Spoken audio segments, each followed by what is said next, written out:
My name is Camille, and I used to believe I had it all. A steady job I loved, a beautiful home I worked hard for, and a husband named Carter who made me feel seen in a world that too often overlooked women like me. I was 31 when everything changed. But before the unraveling, before the lies came pouring out, I thought we were solid, flawed, sure, but solid. Carter and I met at a business networking mixer when I was 25. He was tall, charming, and had this way of looking at people that made them feel like the only one in the room. He told me he was a marketing strategist starting his own firm. At the time, I worked in operations at a local logistics company. It wasn't sexy work, but I was good at it, organized, efficient, the backbone type. Carter admired that about me, or so I thought. "You're the kind of woman who turns a plan into profit," he said one night after I helped him troubleshoot a pitch deck that wasn't landing. "I could use someone like you on my team." It wasn't long before our late-night strategy sessions turned into wine and whispered jokes. He moved into my apartment 6 months later. We split everything down the middle, or so I thought. Carter's firm started picking up steam around the time I quietly started doing more of his back-end work. He hated paperwork. I handled it. He forgot to send invoices. I scheduled automated reminders and created his entire client database. I even negotiated vendor contracts and updated his website during weekends when I should have been sleeping. I did it out of love. Isn't that what a good partner does? When we got married, he insisted we sign a prenup. I didn't think much of it. "It's just smart business, babe," he said with that grin. "You'd want the same if roles were reversed." The terms were basic. Whatever we came into the marriage with remained separate. We agreed to split anything we built together. At the time, I saw it as fair. What I didn't know was how little of together would actually exist. The first real crack came when I found a receipt. It was a Wednesday night. Carter had been at a client dinner. I was doing laundry when I noticed his suit jacket was crumpled at the bottom of the closet. I pulled it out, and as I went to check the pockets before tossing it in the wash, a folded receipt fluttered to the floor. The name on it wasn't a restaurant I recognized. Golden Ember. Sounded fancy. The timestamp was from the night before. Carter had told me he was pulling a late-nighter finalizing a campaign. Curious, I looked it up. Golden Ember was a luxury boutique hotel. My stomach turned. I confronted him that night. "Why were you at a hotel instead of working on your client's pitch?" Carter didn't miss a beat. "That's where the meeting was. The client likes discretion." Discretion. That word would echo in my head for weeks. Because that was just the beginning. Once I started paying attention, I realized how much didn't add up. Conference calls that ended when I entered the room. Laptops that snapped shut. Weekend trips he insisted were networking retreats. I knew something was wrong. I just didn't know how deep the rot went. And I wasn't prepared for what came next. The night I saw her, I wasn't even looking. I was at a charity gala for a local women's shelter where I'd been volunteering. Carter was supposed to come with me, but had a last-minute client dinner. Again. So I went alone, dressed in my favorite black dress with silver heels, ready to network and make the best of it. What I wasn't ready for was to catch my husband walking out of the ballroom bar, with his hand on the small of a woman's back. She was wearing a red silk dress. Low back. High slit. Gorgeous. But it wasn't just her beauty that struck me, it was how comfortable they looked together. Like this wasn't new. Like this was routine. He hadn't seen me yet. I ducked behind a partition near the coat check, heart pounding, and pulled out my phone. Snapped a photo. Watched them disappear into the lobby like they had somewhere private to be. I didn't confront him right away. No, I needed more. I needed certainty. Because Carter was a master manipulator, a smooth talker who could flip anything back on me. "You're imagining things. You're just tired. You're insecure." I'd heard it all. So I became quiet. Strategic. The same way I used to troubleshoot supply chains at work, I started tracking him. Not in a crazy, obsessive way, just data gathering. I cross-referenced calendar events. Matched client names with real businesses. Installed a second iCloud login on my tablet while he slept. Within a week, I found emails. Flirty. Sexual. Explicit. She called him baby. He called her his piece. He signed off with, "I can't wait to build a life with you." She has no idea. She. That was me. I wish I could say I cried. But I didn't. My tears had dried up weeks ago. Instead, I felt still. Cold. Focused. This wasn't going to be a fight. This was going to be a takedown. I screenshotted everything. Saved backups. Created a folder titled Insurance. Then I turned my attention to the business. Because I wasn't just going to leave him, I was going to bleed him the way he bled my trust. For years, I had managed every back-end system for his company. Invoices, client communication, contracts, all of it had my fingerprints. So I started copying files, gathering evidence, and most importantly, I began quietly reaching out to clients. Some of them remembered me. Others were surprised to hear from the woman behind the curtain. I wasn't aggressive, just professional, curious, just checking in to make sure Carter's been fulfilling expectations. Most of them hesitated. One, a woman named Michelle, was blunt. Honestly, he's a mess. You're the one who held that operation together. Boom. It wasn't just a hunch anymore. I had leverage. By the end of the week, I had quietly lined up 3 former clients ready to jump ship the moment I gave the word. Carter didn't know yet. He was still out here playing the smooth husband, still kissing my cheek before leaving for his meetings, still pretending like I was in the dark. But I wasn't. I was just waiting. And when I struck, he'd never see it coming. The woman in red had a name. Jessica. I found it easily. One of Carter's emails to her was signed with a heart and her initials, JT. That was enough. A quick LinkedIn search confirmed it. Jessica Turner, marketing assistant at a luxury interior design firm. Young, hungry, and from the looks of it, completely unaware of the man she was climbing into bed with. Or maybe she knew. Either way, she picked the wrong husband. Because while she was busy believing the fairy tale Carter was feeding her, I was rewriting the ending. Let's talk about his company. On paper, it looked successful. A boutique marketing agency with a flashy website, a well-curated Instagram, and just enough buzzwords to sound legitimate. But peel back the curtain and it was hollow.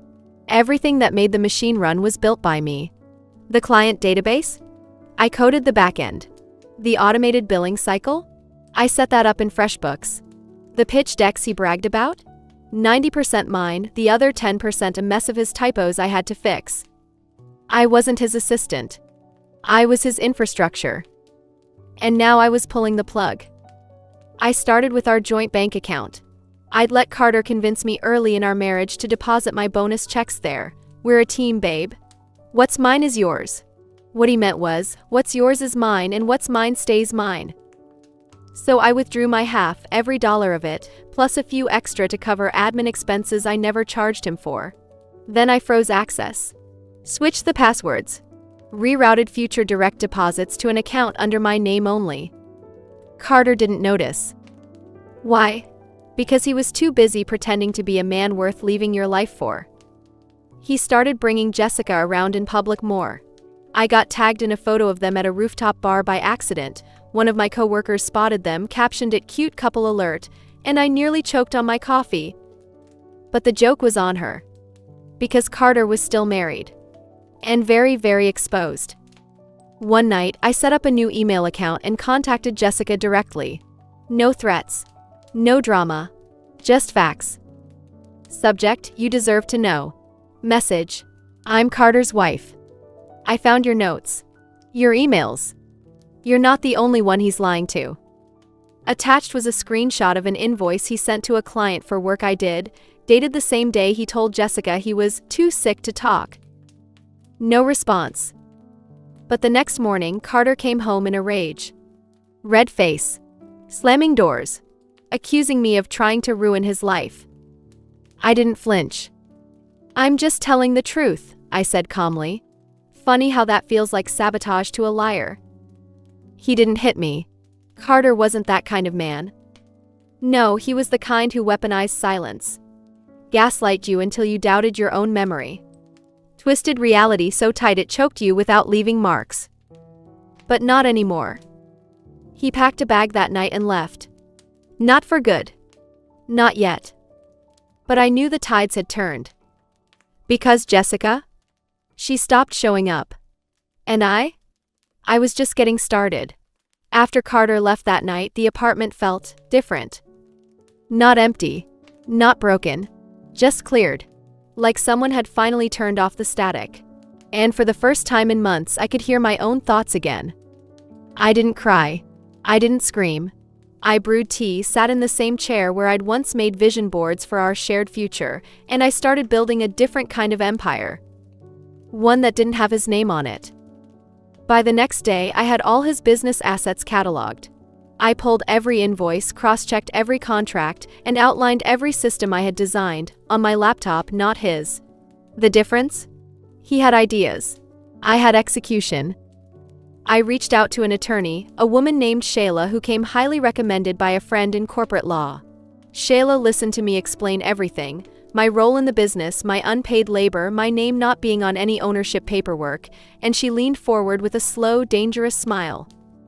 So, let me get this straight. You built the business, maintained the clients, ran the infrastructure, and he kept the credit? I nodded.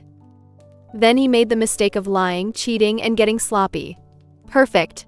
Let's move. Shayla wasn't just sharp, she was surgical. We went over the prenup. Technically, I wasn't entitled to the company, but I was entitled to reimbursement for services rendered. My documented work? More than enough.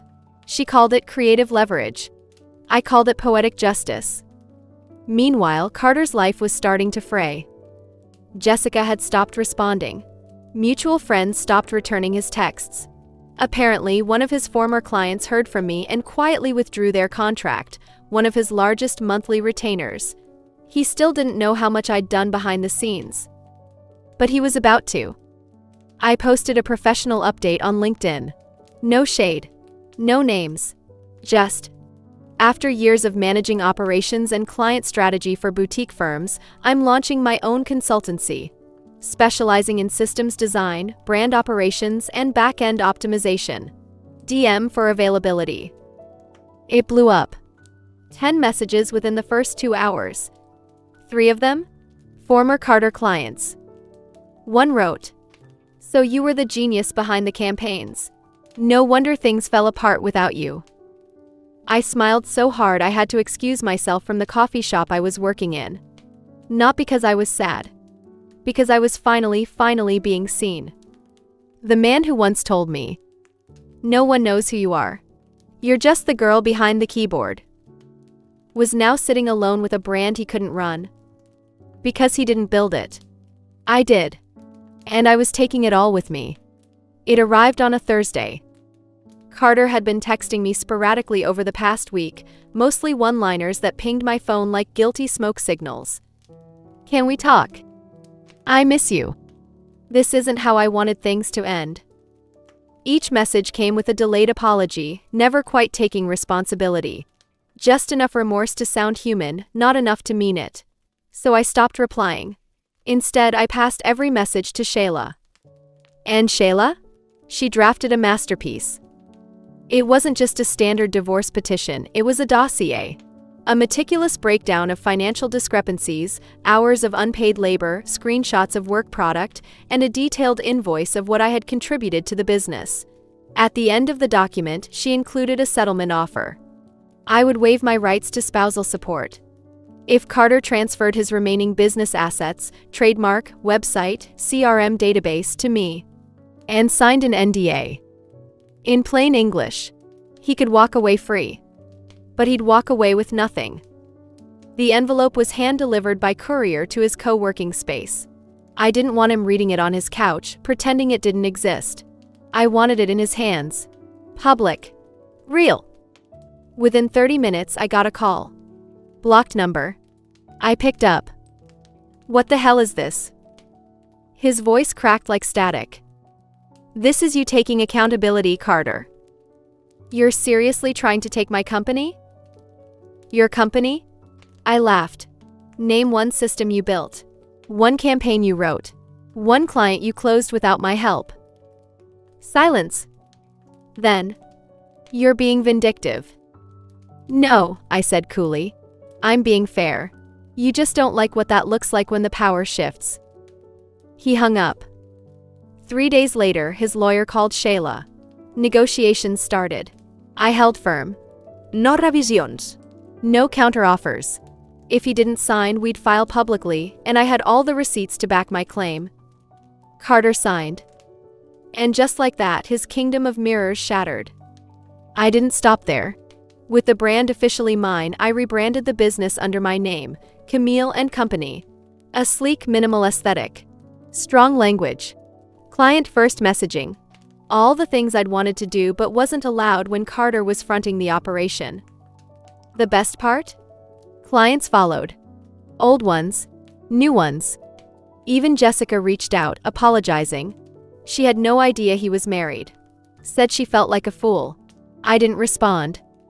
Not because I was cruel. Because I didn't need to. Some betrayals speak for themselves. Now Carter was working freelance. Trying to rebuild from the ground up. He sent one last message a month later. I just wanted you to know I never meant to hurt you. I didn't reply. I just screenshotted it. Added it to the folder I called closure. And kept moving forward. It's funny how quiet freedom can feel.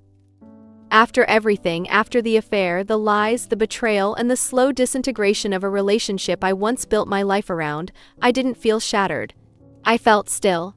Like I'd stepped outside of a storm I didn't realize I'd been living in. I moved out of our old apartment 2 weeks after the divorce papers were signed. Left the city center skyline for a mid-rise with natural light and a small balcony. Nothing fancy. Just mine. Everything I brought into that space had intention. No trace of Carter. No reminders of who I used to be. I repainted the walls white. Replaced the bed. Bought myself a new coffee maker, one I didn't have to share. The mornings were the hardest. Not because I missed him. I missed who I thought he was. The version of Carter I built in my mind. The man who called me his muse, who kissed my forehead while I typed late into the night, who once told me, "You're the smartest person I know." But it was a lie. All of it. He loved my usefulness. Not me. And once I saw that clearly, something in me changed. My business began to thrive. What started as a quiet consultancy turned into a small team. I hired 2 women, both former freelancers, who, like me, were tired of being the help in a man's vision. Together, we redesigned campaigns, built client portfolios, and launched scalable systems that doubled revenue for our first 5 clients. One day, while reviewing analytics, I saw that the company Carter tried to rebuild had gone dormant. No updates. No activity. His last post was 2 months old and had 3 likes, probably his mom, his cousin, and a bot.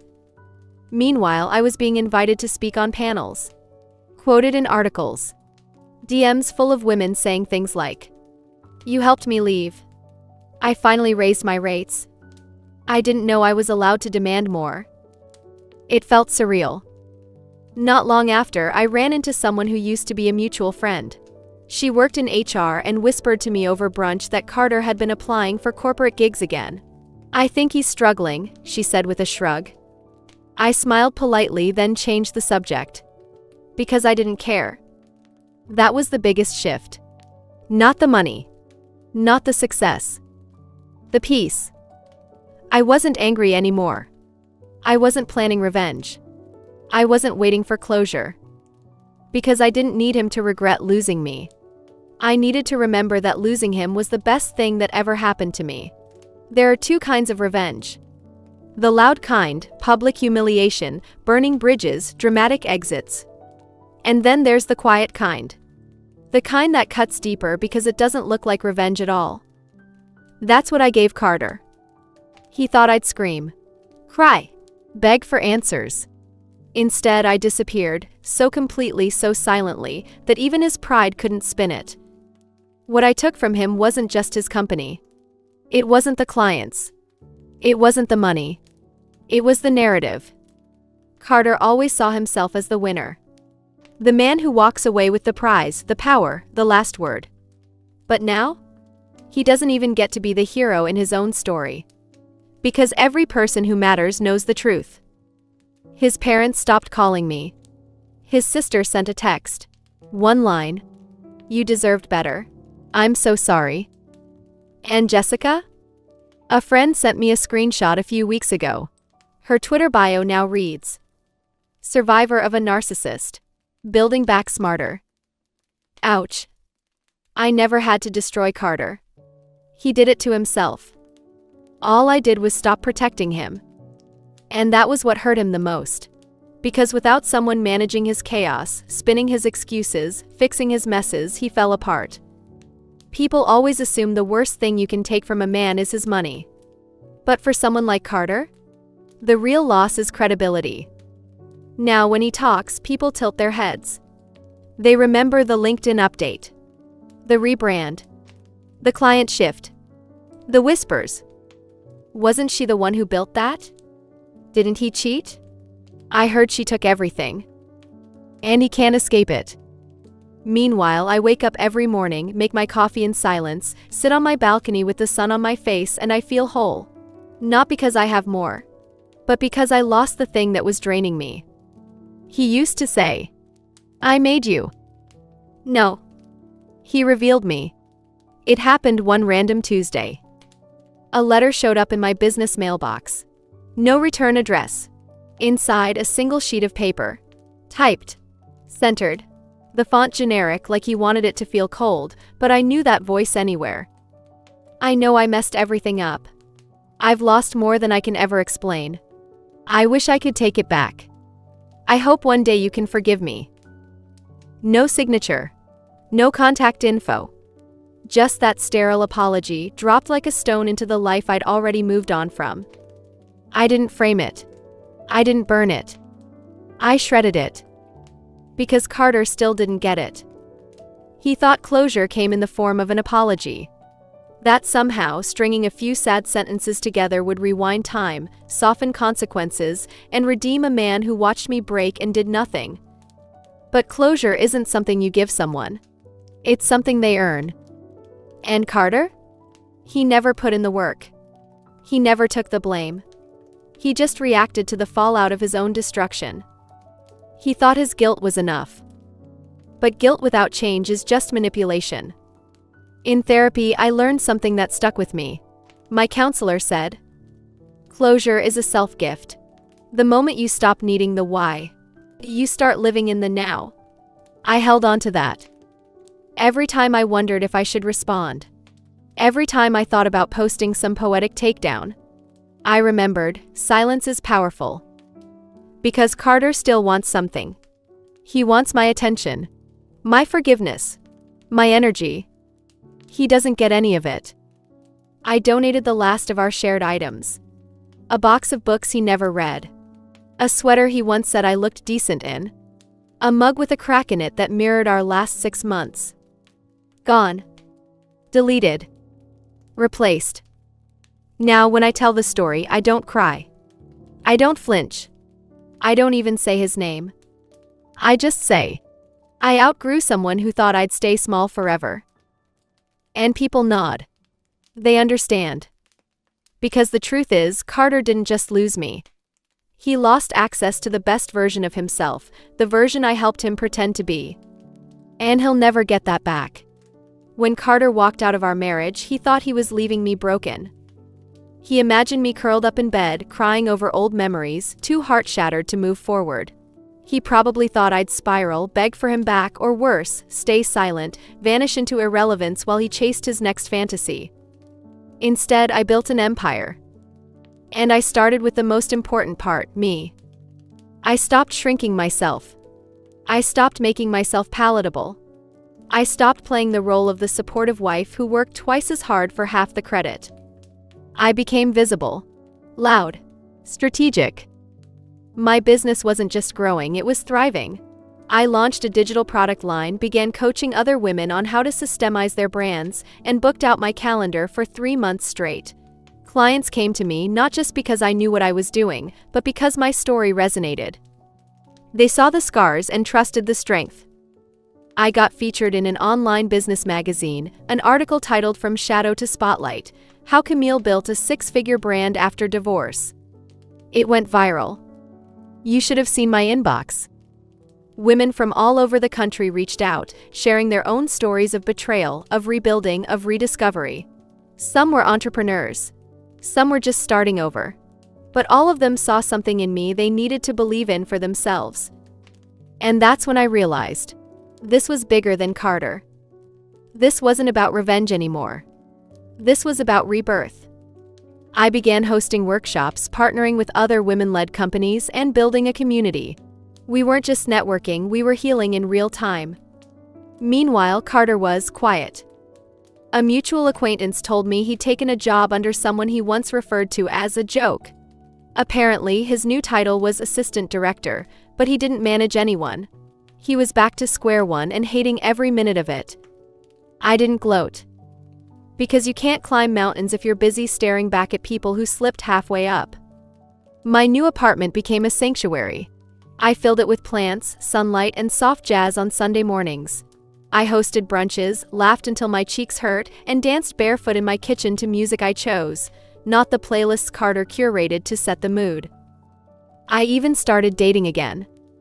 Nothing serious. Just healthy. Honest. Simple. It reminded me that love wasn't supposed to be a performance. It wasn't about fixing someone. It was about being seen, fully, clearly, and without condition. And for the first time in my adult life, I felt truly seen. By others. By the world. By myself. So yes, Carter broke something when he left. But what he didn't realize was, I was meant to be shattered. Because the woman I am now, she couldn't be built in silence. She had to rise through fire. I used to fantasize about revenge. In those first sleepless nights when betrayal sat heavy on my chest, I dreamed about Carter watching me rise while he drowned in the consequences of his lies. I wanted him to suffer. I wanted him to hurt the way I did, quietly, deeply, without rescue. But now? I don't think about him at all. Because peace, true peace, doesn't scream. It doesn't announce itself with fireworks or applause. It settles in your bones like warmth. It whispers, "You're safe now." These days, I wake up without dread. I go to bed without weight. I laugh. I breathe. I live. And that, more than any scandal or exposé, is the revenge Carter will feel forever. Because nothing haunts a man like the woman he underestimated becoming untouchable. A friend once asked me if I'd ever forgive him. I paused. Not because I was unsure, but because I realized something. I don't need to. Forgiveness in this case isn't a door I need to walk through. It's a room I've already walked past. I don't hate him. I don't pity him. I just don't carry him anymore. His actions? His lies? His cruelty? They don't live rent-free in my mind. They don't echo in my home. They don't define me. I do. I choose how this story ends. Not with rage. Not with ruin. But with reclamation. I tell it now, not because I want to reopen wounds, but because I want other women to know. You can survive. You can rebuild. You can rise, stronger, wiser, and more yourself than you've ever been. Carter may have broken me. But I was never meant to stay broken. And now, as I sit in the office of a company I built with my own brilliance, surrounded by a team who respects me, with clients who trust me, and a life that feels like mine again, I know exactly who I am. Not his wife. Not his shadow. Not his cautionary tale. I'm the woman who turned betrayal into power. I'm the woman who chose herself. I'm the woman who walked away and never looked back. And that's the closure he'll never get. Because my peace is louder than his regret.